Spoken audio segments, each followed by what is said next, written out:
Estos dos montículos dibujados por H.P. Lovecraft es un portal dimensional el mismo que pintó Van Gogh en su Noche Estrellada. Puedes apreciar el mismo dibujo en las distintas imágenes. Estos montículos pintados por Van Gogh es un portal dimensional en su Noche Estrellada. H.P. Lovecraft los dibujó también. Casual no lo creo. Son una especie de espiral del tiempo. Lovecraft temática tradicional del terror sobrenatural, satanismo, fantasmas, incorporando elementos de ciencia ficción, razas alienígenas, viajes en el tiempo, existencia de otras dimensiones, satanismo y extraterrestres es lo mismo ángeles caídos. Van Gogh y Lovecraft conocían de estas puertas al antimundo y lo llamaron de forma parecida uno en su pintura y otro en su relato y si no comprueba el parecido del título de Van Gogh pintura La Noche Estrellada, relato Lovecraft en La Noche de los Tiempos. Los sueños se vuelven cada vez más nítidos y aterradores y descubre la razón de sus gritos al despertar. La existencia en el pasado de una raza de extraños alienígenas, la Gran Raza, que desaparecieron de la Tierra hace eones debido a la venganza de una raza antigua que los Jit habían encerrado bajo la superficie de su avanzada civilización. Algunos miembros de la Gran Raza tenían la capacidad de mover su mente por el tiempo y el espacio. Observa cómo Lovecraft oculta el término demonio genios, Jin con otro y lo llama raza Jit ocultación de demonios por extraterrestres lo mismo que ocurre en estos días pero con una diferencia de 80 años. Lovecraft trabajando al servicio de la élite y esto lo prueba. En 1889 Van Gogh dibujó la primera vez que se abría un portal dimensional para la entrada de estos demonios y lo reflejó en su Noche Estrellada. Lovecraft dibujó lo mismo muchos años después con los mismos montículos en un relato. No hay en el mundo fortuna mayor, creo, que la incapacidad de la mente humana para relacionar entre sí todo lo que hay en ella. Vivimos en una isla de plácida ignorancia, rodeados por los negros mares de lo infinito, y no es nuestro destino emprender largos viajes.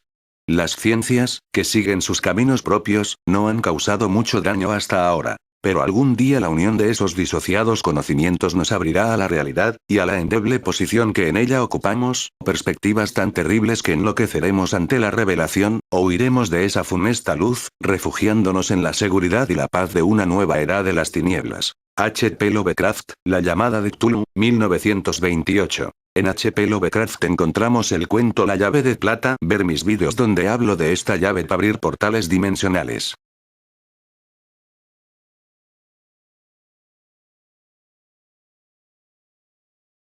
¿Qué es lo que está ocurriendo con los aviones ucranianos?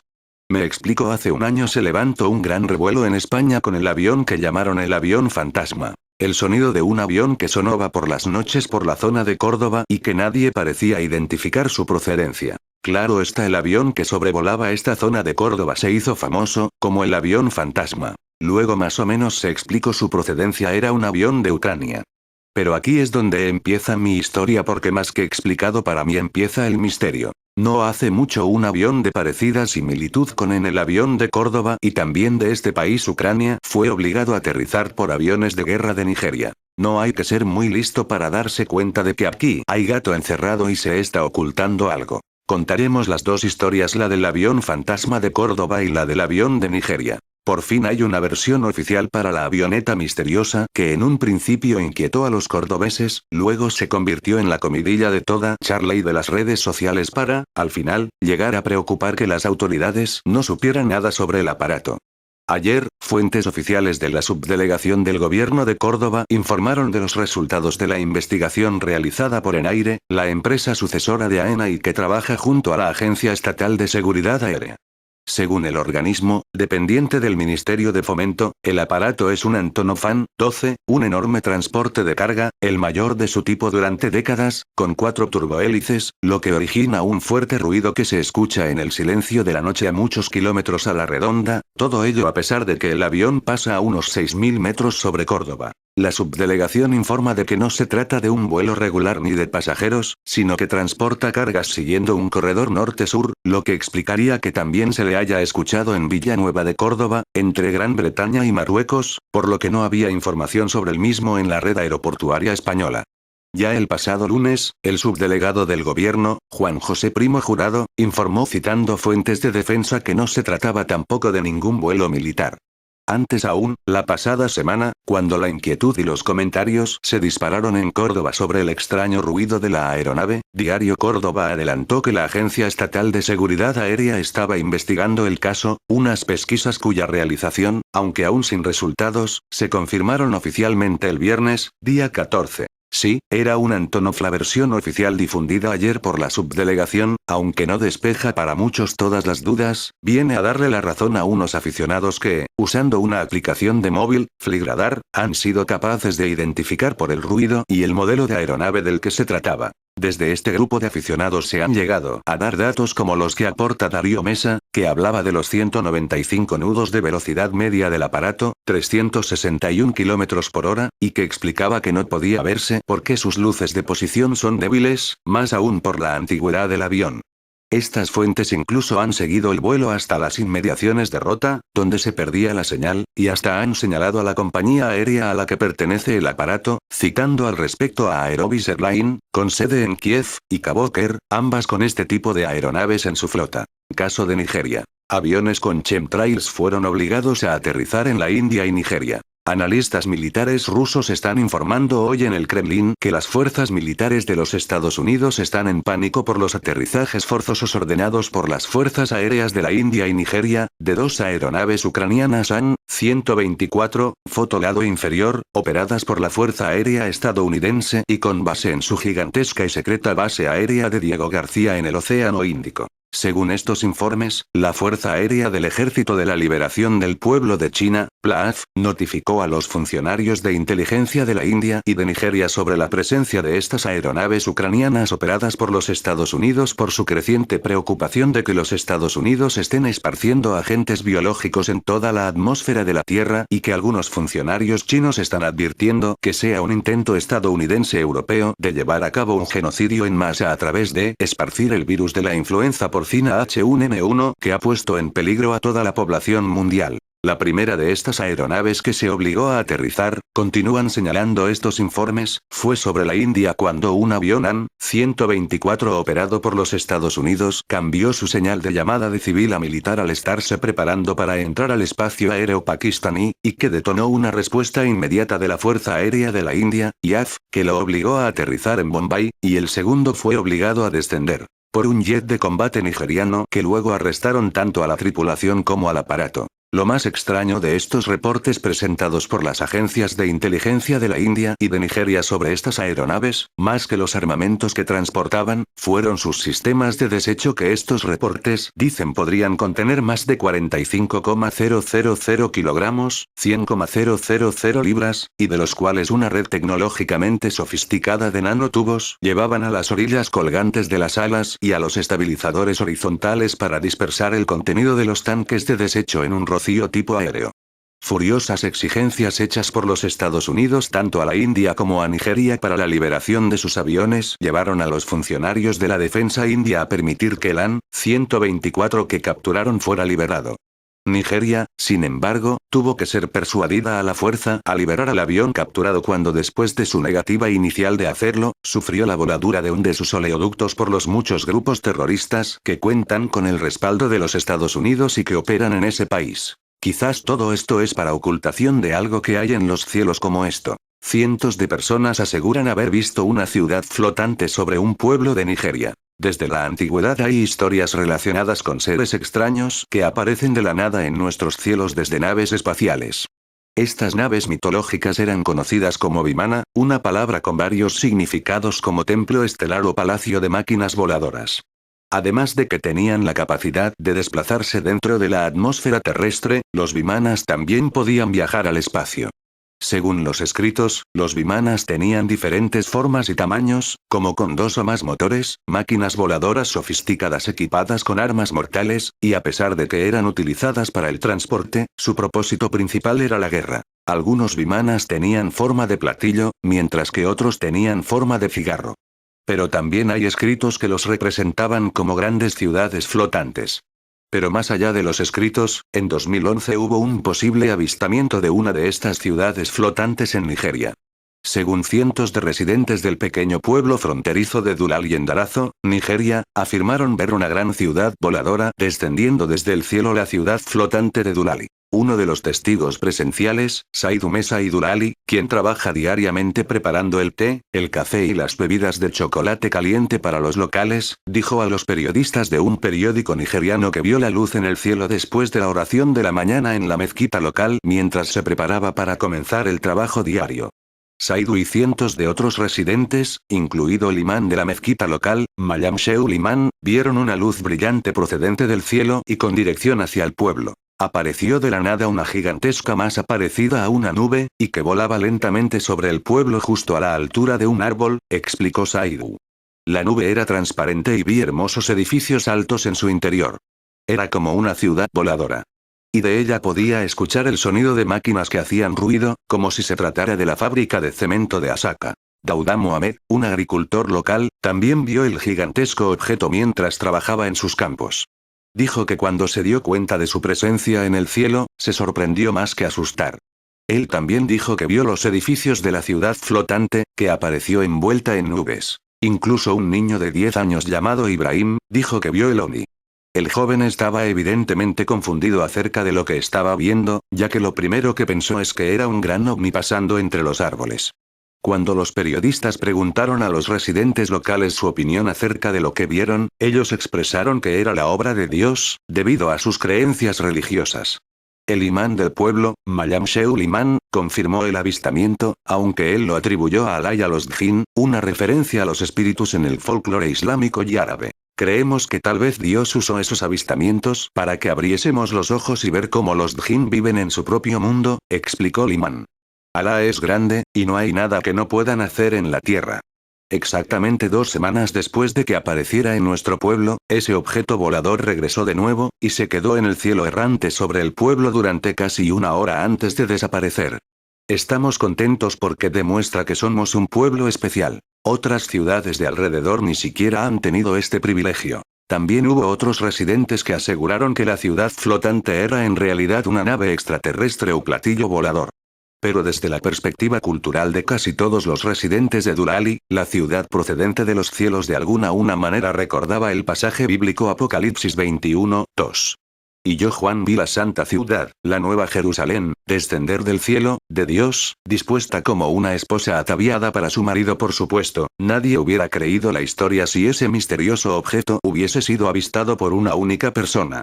Pero los medios de comunicación se hicieron eco del avistamiento porque todo un pueblo aseguró ver la ciudad voladora descendiendo del cielo. Creemos que es un signo de que algo grande está por ocurrir en ese pequeño pueblo, comentó Yau Kaugama, un político del gobierno local. Algo así como un gran invento, que afectará a la vida de toda la humanidad. Sin embargo, el fotógrafo experto Brian Engler cree que la ciudad flotante podría haber sido un simple espejismo. Esto parece como una especie de espejismo, aunque no tengo ni idea de si las condiciones meteorológicas en el momento y en el lugar habrían apoyado eso, explicó Brian. Hay casos donde las personas hablan de castillos en el aire, que se parece mucho a lo que estas personas describen. En cualquier caso es muy interesante. Pero lo más destacable de esta sorprendente historia es que muchos de los residentes locales no tienen electricidad, no tienen teléfonos móviles o internet, por lo tanto, no están manipulados por el mundo exterior. Es evidente que tal historia ha abierto un gran debate en todo internet, donde algunos sostienen simplemente que fue un espejismo, aunque otros creen que fue un verdadero avistamiento. ¿Qué vieron realmente los residentes de Durali?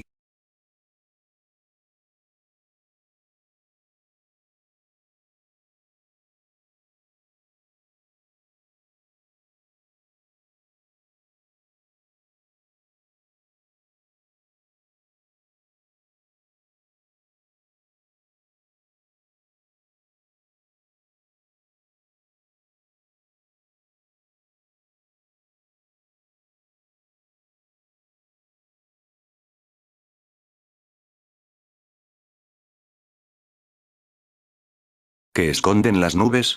Esta parece una pregunta tonta, pero cuando empiece con esta historia observaréis que es una historia asombrosa. Esta historia tiene que ver con las ciudades aparecidas en los cielos de China y Nigeria. Y seres que parecen surgir de las nubes. Seres de otra dimensión. Mi teoría es que los chemtrails, estos aviones que esparcen algo por los cielos del mundo, lo único que hacen es ocultar una realidad que no quieren que veas. Luego están las avionetas que disuelven nubes. Desde 1994 se están dando caso de avionetas que disuelven nubes. ¿Y por qué? Esa es la pregunta que se realizan los agricultores desde hace 21 años. Delegación del gobierno en Murcia ha recomendado a los agricultores que cuando avisten una de esas presuntas avionetas fantasmas que evitan la lluvia lo denuncien inmediatamente al cuartel de la Guardia Civil más cercano. A esto yo le llamo cinismo. Vamos a ver, una avioneta no es un coche. Quiero decir que tienen que estar en lugares como aeropuertos y cosas así. Estos aviones tienen un riguroso control donde todo queda reflejado, salidas y entradas. El control de estos aparatos, los aviones, es extremo, por una sencilla razón. Por una cosa que se llama tráfico aéreo y que sirve para que los aviones no se choquen en vuelo. Es imposible que las fuerzas del Estado y las fuerzas aéreas no conozcan estos vuelos que destruyen nubes. Imposible. 3.000 agricultores protestan en Murcia contra los aviones que espantan la lluvia. Apenas llueve y eso siempre ha conmovido el campo. No todos achacan esa precariedad pluviométrica a los caprichos de la meteorología. Los agricultores del Levante llevan 15 años, culpando a una alianza entre ciencia y tecnología de la escasez de precipitaciones. En Puerto Lumbreras, Murcia, salieron ayer a la calle unos 3.000 agricultores almerienses y murcianos, menos 2.000 según la policía y 6.000 según la Unión de Agricultores y Ganaderos, COAGUAGA, para clamar contra la actuación de avionetas que disuelven las nubes cargadas de agua con mercurio y yoduro de plata.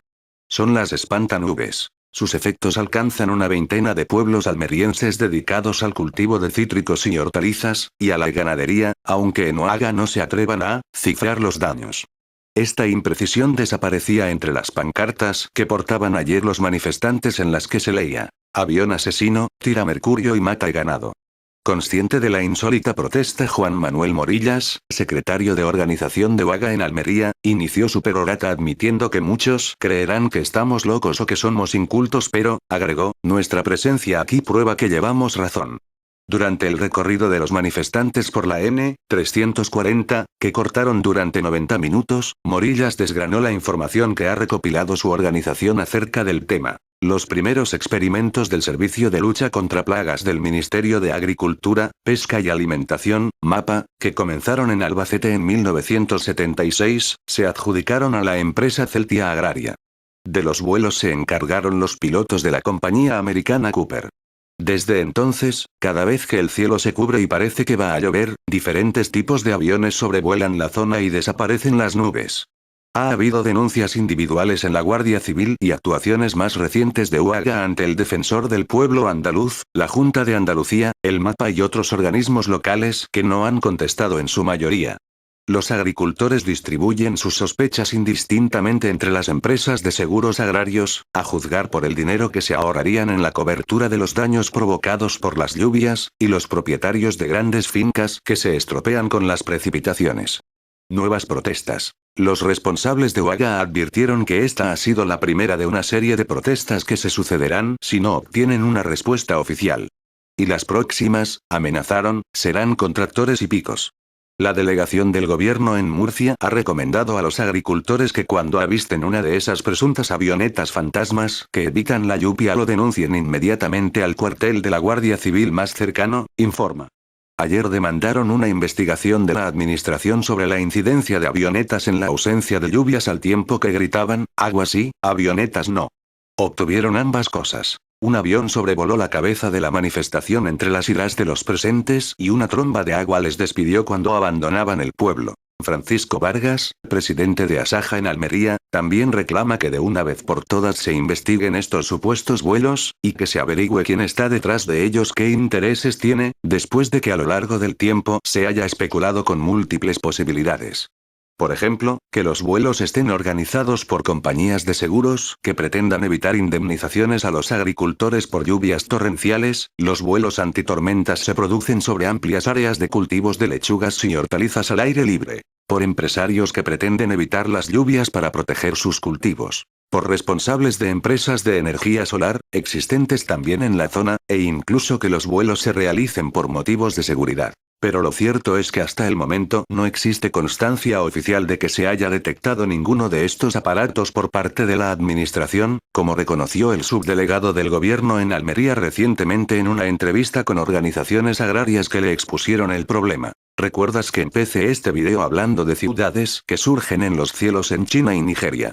En las nubes. Bueno, pues escucha esta noticia para que puedas observar que todo tiene relación. India y Nigeria obligan a varios aviones con chemtrails a realizar un aterrizaje forzoso. Analistas militares rusos están informando hoy en el Kremlin que las fuerzas militares de los Estados Unidos están en pánico por los aterrizajes forzosos ordenados por las fuerzas aéreas de la India y Nigeria, de dos aeronaves ucranianas An-124, foto lado inferior, operadas por la Fuerza Aérea estadounidense y con base en su gigantesca y secreta base aérea de Diego García en el Océano Índico. Según estos informes, la Fuerza Aérea del Ejército de la Liberación del Pueblo de China, PLAF, notificó a los funcionarios de inteligencia de la India y de Nigeria sobre la presencia de estas aeronaves ucranianas operadas por los Estados Unidos por su creciente preocupación de que los Estados Unidos estén esparciendo agentes biológicos en toda la atmósfera de la Tierra y que algunos funcionarios chinos están advirtiendo que sea un intento estadounidense-europeo de llevar a cabo un genocidio en masa a través de esparcir el virus de la influenza porcina H1N1 que ha puesto en peligro a toda la población mundial.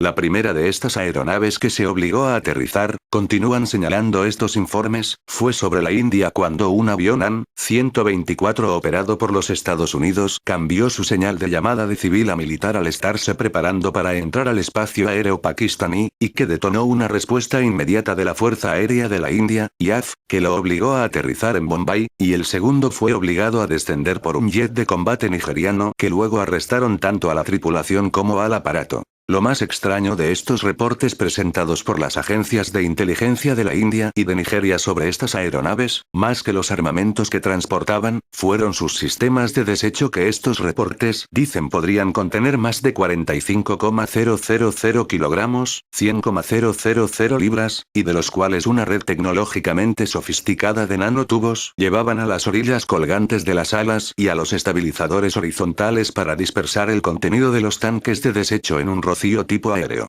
Furiosas exigencias hechas por los Estados Unidos tanto a la India como a Nigeria para la liberación de sus aviones llevaron a los funcionarios de la defensa india a permitir que el An-124 que capturaron fuera liberado. Nigeria, sin embargo, tuvo que ser persuadida a la fuerza a liberar al avión capturado cuando después de su negativa inicial de hacerlo, sufrió la voladura de un de sus oleoductos por los muchos grupos terroristas que cuentan con el respaldo de los Estados Unidos y que operan en ese país. Cientos de personas aseguran haber visto una ciudad flotante sobre un pueblo de Nigeria. Desde la antigüedad hay historias relacionadas con seres extraños que aparecen de la nada en nuestros cielos desde naves espaciales. Estas naves mitológicas eran conocidas como Vimana, una palabra con varios significados como templo estelar o palacio de máquinas voladoras. Además de que tenían la capacidad de desplazarse dentro de la atmósfera terrestre, los Vimanas también podían viajar al espacio. Según los escritos, los Vimanas tenían diferentes formas y tamaños, como con dos o más motores, máquinas voladoras sofisticadas equipadas con armas mortales, y a pesar de que eran utilizadas para el transporte, su propósito principal era la guerra. Algunos Vimanas tenían forma de platillo, mientras que otros tenían forma de cigarro. Pero también hay escritos que los representaban como grandes ciudades flotantes. Pero más allá de los escritos, en 2011 hubo un posible avistamiento de una de estas ciudades flotantes en Nigeria. Según cientos de residentes del pequeño pueblo fronterizo de Dulali en Darazo, Nigeria, afirmaron ver una gran ciudad voladora descendiendo desde el cielo. La ciudad flotante de Dulali. Uno de los testigos presenciales, Saidu Mesa y Dulali, quien trabaja diariamente preparando el té, el café y las bebidas de chocolate caliente para los locales, dijo a los periodistas de un periódico nigeriano que vio la luz en el cielo después de la oración de la mañana en la mezquita local mientras se preparaba para comenzar el trabajo diario. Saidu y cientos de otros residentes, incluido el imán de la mezquita local, Mayam Sheul Imán, vieron una luz brillante procedente del cielo y con dirección hacia el pueblo. Apareció de la nada una gigantesca masa parecida a una nube, y que volaba lentamente sobre el pueblo justo a la altura de un árbol, explicó Saidu. La nube era transparente y vi hermosos edificios altos en su interior. Era como una ciudad voladora. Y de ella podía escuchar el sonido de máquinas que hacían ruido, como si se tratara de la fábrica de cemento de Asaka. Dauda Mohamed, un agricultor local, también vio el gigantesco objeto mientras trabajaba en sus campos. Dijo que cuando se dio cuenta de su presencia en el cielo, se sorprendió más que asustar. Él también dijo que vio los edificios de la ciudad flotante, que apareció envuelta en nubes. Personas ciudad flotante Nigeria. Incluso un niño de 10 años llamado Ibrahim, dijo que vio el ovni. El joven estaba evidentemente confundido acerca de lo que estaba viendo, ya que lo primero que pensó es que era un gran ovni pasando entre los árboles. Cuando los periodistas preguntaron a los residentes locales su opinión acerca de lo que vieron, ellos expresaron que era la obra de Dios, debido a sus creencias religiosas. El imán del pueblo, Malam Sheul Imán, confirmó el avistamiento, aunque él lo atribuyó a Alá y a los Djinn, una referencia a los espíritus en el folclore islámico y árabe. Creemos que tal vez Dios usó esos avistamientos para que abriésemos los ojos y ver cómo los Djinn viven en su propio mundo, explicó el imán. Alá es grande, y no hay nada que no puedan hacer en la tierra. Exactamente 2 semanas después de que apareciera en nuestro pueblo, ese objeto volador regresó de nuevo, y se quedó en el cielo errante sobre el pueblo durante casi 1 hora antes de desaparecer. Estamos contentos porque demuestra que somos un pueblo especial. Otras ciudades de alrededor ni siquiera han tenido este privilegio. También hubo otros residentes que aseguraron que la ciudad flotante era en realidad una nave extraterrestre o platillo volador. Pero desde la perspectiva cultural de casi todos los residentes de Durali, la ciudad procedente de los cielos de alguna manera recordaba el pasaje bíblico Apocalipsis 21:2. Y yo Juan vi la santa ciudad, la nueva Jerusalén, descender del cielo, de Dios, dispuesta como una esposa ataviada para su marido. Por supuesto, nadie hubiera creído la historia si ese misterioso objeto hubiese sido avistado por una única persona. Pero los medios de comunicación se hicieron eco del avistamiento porque todo un pueblo aseguró ver la ciudad voladora descendiendo del cielo. Creemos que es un signo de que algo grande está por ocurrir en ese pequeño pueblo, comentó Yauta Ugama, un político del gobierno local. Algo así como un gran invento, que afectará a la vida de toda la humanidad. Sin embargo, el fotógrafo experto Brian Engler cree que la ciudad flotante podría haber sido un simple espejismo. Esto parece como una especie de espejismo, aunque no tengo ni idea de si las condiciones meteorológicas en el momento y en el lugar habrían apoyado eso, explicó Brian.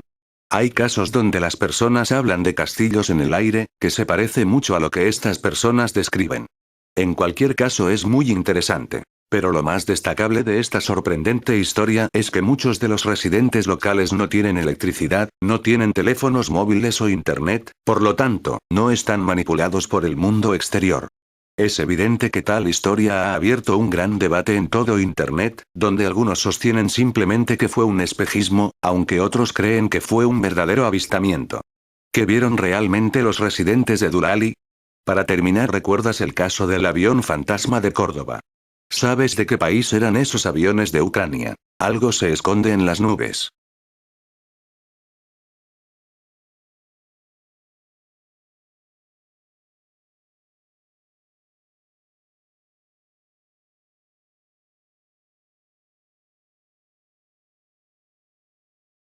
La célebre y desaparecida ciudad de Carcosa. La célebre ciudad de Carcosa, ahora en ruinas, siempre me ha parecido un elemento enigmático e imaginativo por todas las historias que pudieran existir a su alrededor. Su esplendor, sus habitantes, su caída. Carcosa, ciudad transmedial, y el rey de amarillo. ¿Cuál es su verdadero origen?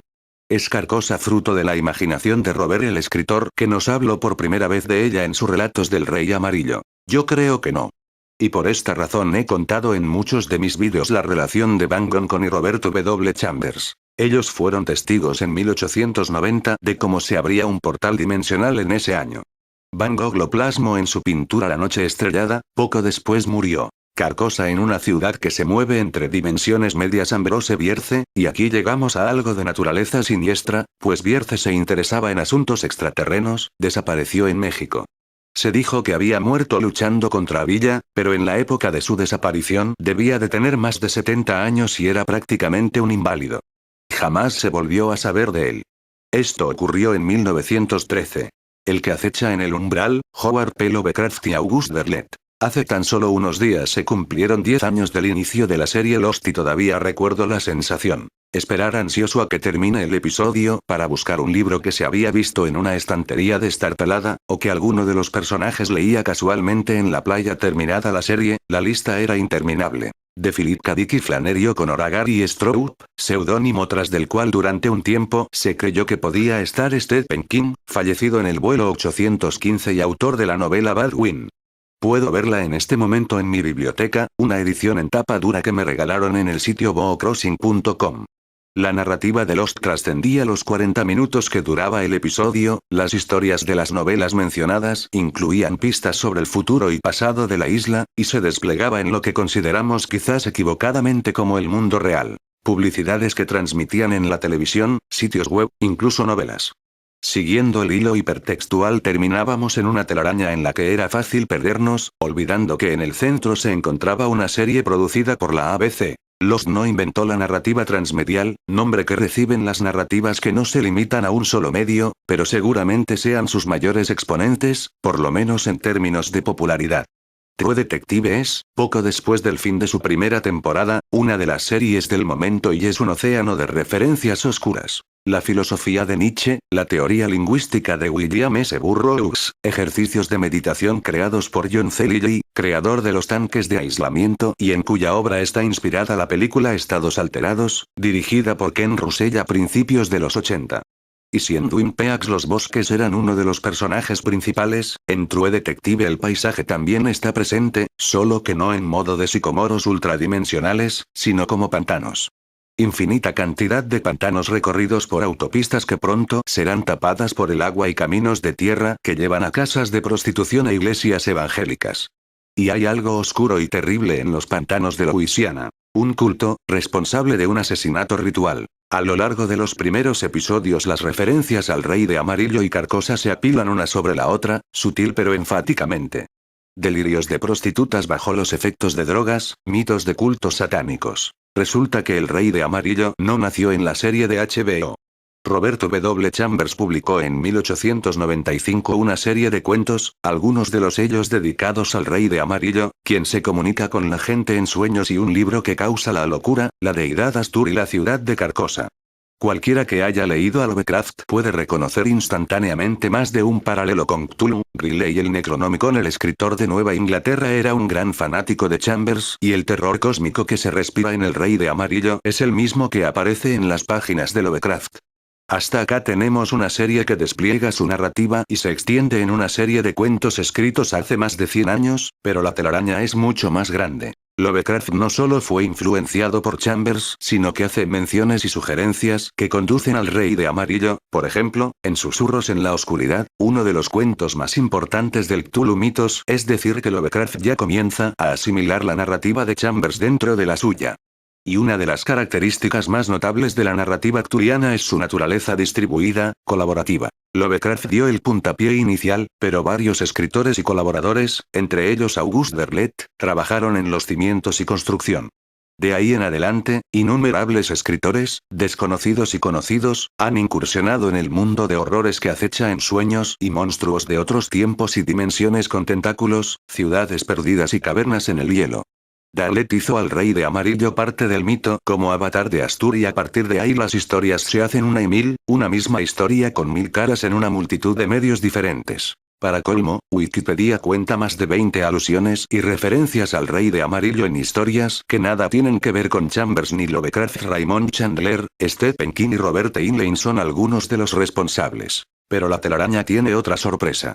Ni Carcosa ni Astur son creaciones de Chambers, sino de Ambrose Bierce, quien escribió sobre ellas en la colección de cuentos cortos Can Such Things Be? Publicada en 1893, 2 años antes que la colección de Chambers. Si bien algunas características son posteriores, todo está allí. Ciudades antiguas, espíritus, monstruos y dioses, sueños. El Rey de Amarillo trasciende medios, historias y leyes de derechos de autor. Se encuentra en Chambers, Lovecraft y ahora en True Detective, donde, por lo menos hasta el momento, parece recuperar el rol que se merece. Un rol central en la pesadilla cósmica.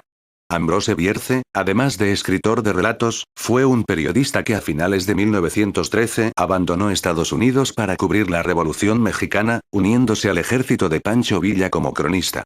Al poco tiempo, desapareció sin dejar rastros. Superando una vez más los límites entre medios, de los cuales la realidad es solo uno de ellos, Lovecraft y Derlet se refieren a la misteriosa desaparición en el que acecha en el umbral. Creo que no arriesgo nada al asegurar que Ambrose Bierce está en Carcosa. ¿Tendrá el CERN algo que ver con la misteriosa ciudad que apareció en los cielos de China? ¿Será esta ciudad la mítica Carcosa? Este mes de octubre los ciudadanos de diferentes partes de China fueron testigos de extrañas ciudades que aparecían flotando en el cielo de su propia ciudad. La primera imagen vista fue captada en Ciudad de Foshan, en la provincia meridional de Cantón, el pasado 7 de octubre. Unos días más tarde, otra ciudad fantasma con su propio paisaje arquitectónico apareció en el cielo en la provincia de Jiangxi. Estuvo ahí por casi 30 minutos. No es la primera vez que un paisaje misterioso aparece en el cielo en China. En 2011 una ciudad fantasma similar se vio flotando sobre el río en la localidad de Wanshan. Desde su primera aparición el fenómeno ha generado un gran interés entre los apasionados a la ciencia ficción y lo paranormal, pero otros creen que se trata de una jugarreta de Estados Unidos y la NASA. Carcosa es una ciudad extraterrestre situada junto al neblinoso lago Ali y a la ciudad de Alar. A su vez, estos lugares se ubican en un planeta de las Híades, cerca de Aldebarán. En su firmamento se alzan estrellas negras en lo que parece ser un sistema solar binario. Se cree que el signo amarillo fue creado en Carcosa en las obras de Auguste Verlet, al ser la morada de Astur, y frecuentemente confunde dimensiones con la Tierra, arrastrando a humanos en este acto. Según el escritor James Blish, esto es así porque Astur creó Carcosa como un lugar para su exilio, al no poder reinar en Aldebarán. El canto de Casilda, en la ficticia obra teatral El Rey de Amarillo, la describe así. Rompen las olas neblinosas a lo largo de la costa. Los soles gemelos se hunden tras el lago. Se prolongan las sombras. En Carcosa. Extraña es la noche en que surgen estrellas negras. Y extrañas lunas giran por los cielos. Pero más extraña todavía es la perdida Carcosa. Los cantos que cantarán las Híades. Donde flamean los andrajos del rey. Deben morir inaudibles en la penumbrosa Carcosa. Canto de mi alma, se me ha muerto la voz. Muere, sin ser cantada, como las lágrimas no derramadas. Se secan y mueren en la perdida Carcosa. En el relato Un habitante de Carcosa se nos presenta una Carcosa en ruinas, poblada únicamente por fantasmas que han perdido su identidad. Mucho se puede especular sobre cuál fue la causa de la destrucción de Carcosa, pero ciertamente nada se aclara en dicha narración. ¿La Atlántida quizás? La leyenda de la Atlántida parte de Platón hacia el 350 a.C., el cual, en los diálogos Timeo y Critías, cuenta la historia de una civilización floreciente que vivía en una isla más allá de las columnas de Hércules, nombre antiguo del estrecho de Gibraltar. Él aseguraba basarse en el sabio griego Solón, que 200 años antes decía haber oído en Egipto que una isla había sido destruida al oeste como consecuencia de un gran cataclismo que la sumergió en las aguas en tan solo unas horas. En más o menos 20 páginas describe esta floreciente cultura, sus ciudades y abundancias y cómo debido a una afrenta a los dioses, eran adoradores de Poseidón, fueron castigados y una serie de cataclismos les sumergieron en las aguas. Una ciudad llamada Carcosa suele aparecer en mapas del este de Esos, en el mundo de la obra Canción de Hielo y Fuego de George R.R. Martin, al lado de un vasto lago denominado Mar Oculto y la denominada Ciudad de los Hombres Alados. No obstante, estos mapas suelen poseer incorrecciones en el este por la falta de exploración de la zona, por lo que es posible que Carcosa sea un lugar fabuloso inexistente.